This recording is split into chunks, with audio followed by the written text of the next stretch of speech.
ఓం నమో భగవతే వాసుదేవాయ. ఈరోజు భగవద్గీత కర్మయోగము 3వ అధ్యాయంలో 21వ శ్లోకం గురించి మనం చర్చించుకుందాం. యద్యదాచరతి శ్రేష్ఠ తద్ధదేవేతరో జన సయత్ప్రమాణం కురుతే లోకస్తదనువర్తతే.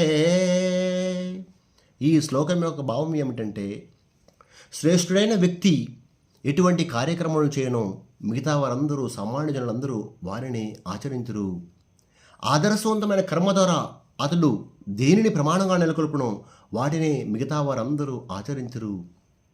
అంటే ఈ సమాజంలో అధ్యాపకులు, ఆచార్యులు, గొప్ప గొప్ప స్థాయిలో ఉన్నవారు, అంటే మనల్ని పాలించే రాజకీయ నాయకులు, తల్లిదండ్రుల్ని మనం ఆదర్శవంతంగా తీసుకుంటాం.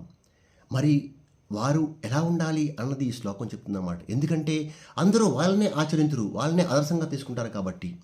సో ఈరోజు మన సమాజంలో చూస్తే మనం ఎవరిని ఆదర్శంగా తీసుకుంటున్నాం? సినిమా హీరోలు, సెలబ్రిటీస్ని తీసుకుంటున్నాం.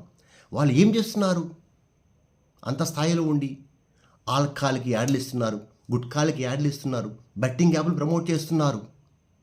అలాగే మన రాజకీయ నాయకులకు వచ్చేటప్పటికి వాళ్ళ నేర చరిత్ర ఏంటి అవేమి చూడకుండా మనం ఎన్నుకుంటున్నాం. దీనివల్ల ఏమవుతుంది? వాళ్ళు గొప్ప స్థాయిలో ఉండే వాళ్ళు మనం ఏమనుకుంటున్నాం? చాలామంది వాళ్ళనే ఆచరిస్తున్నారు. అంటే సమాజం ఏ దారిలో పోతుంది, ఈ దేశం ఎటువైపు పోతుంది అన్నది మనం ఆలోచించాలి. సో మనం ఎవరిని ఆదర్శంగా తీసుకుంటాం అన్నది చాలా చాలా ఇంపార్టెంట్. అధ్యాపకుల్ని, ఆచార్యుల్ని, ఉన్నత ప్రమాణాలు నెలకొల్పాలని మనం ఆదర్శంగా తీసుకోవాలి. మన తల్లిదండ్రులని ఆదర్శంగా తీసుకోవాలి. గొప్ప గొప్ప నాయకులు కూడా ఉన్నారు ఈ దేశంలో, వాళ్ళని ఆదర్శంగా తీసుకోవాలి. దేశానికి, సమాజానికి ఏదైనా చేసే నాయకులు ఆదర్శంగా తీసుకోవాలి. చాలా చాలా ఇంపార్టెంట్. అర్థం చేసుకోండి. ఎవరిని ఎన్నుకుంటున్నారు? ఈ రాజకీయ నాయకులు ఎవరిని ఎన్నుకుంటున్నాం, ఎటుపోతున్నాం అన్నది చాలా చాలా important. Thank you for watching.